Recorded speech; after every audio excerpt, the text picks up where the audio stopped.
எல்லாருக்கும் சண்டே அதுமா இவ்வளோ பளபளன்னு எங்கே கிளம்பிட்டேன் அப்படின்னா இன்னைக்கு நமக்கு ஷூட் டே, அதுவும் மிகப்பெரிய எக்ஸ்போவை ஷூட் பண்ணி இன்னைக்கு நம்ம போட போகிறோம். அதுவும் இல்லாமல் அங்கே நம்ம விஜய் டிவி செலிபிரிட்டிஸ் மக்காப்பாண்ணா புகழண்ணா எல்லாரும் வரேன்னு சொல்லியிருந்தாங்க. ஸோ அவங்களை பார்த்துட்டு கிளம்புறதுக்கு கங்குன்னு கிளம்பிட்டேன். ஸோ போகிறதுக்கு முன்னாடி எனக்கு 2 விஷயம் முக்கியம். ஒன்று இந்த புட்டி கண்ணாடி, இன்னொன்று இந்த வாட்ச். ஸோ நாங்கள் இப்படிலாம் கிளம்பி எங்கே வந்திருக்கோம்னா சித்ராஸ் மெகா எக்ஸ்போக்கு தான். இது எங்கே கரெக்டாக லொக்கேட் ஆயிருக்குன்னா அரும்பாக்கம் மெட்ரோக்கு கீழே தான் லொக்கேட் ஆயிருக்கு. ஸோ அங்கே போய் அவ்வளோ கலெக்ஷன்ஸ் இருந்துச்சு.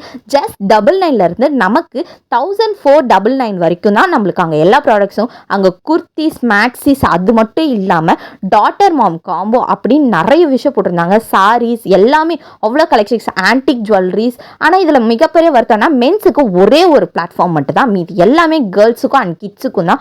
அவ்வளோ புது புது கலெக்ஷன்ஸ்லாம் இருந்துச்சு இங்கே, அவ்வளோ அஃபர்டபுளாக அண்ட் தென் காம்போ ப்ரைஸ்லேயும் கொடுத்துருந்தாங்க. நேற்றை விட இன்னைக்கு காம்போஸ்லாம் கம்மி பண்ணி ரேட்லாம் அஃபர்டபுள் ப்ரைஸில் கொடுத்துருக்காங்க. இந்த மாதிரி எக்ஸ்போஸ்லாம் எங்கே சென்னையில் நடக்கும் உங்களுக்கு தெரியும்னா மறக்காமல் கமெண்ட் பண்ணிக்கோ, என்னை ஃபாலோ பண்ணிக்கோங்க. பாய்.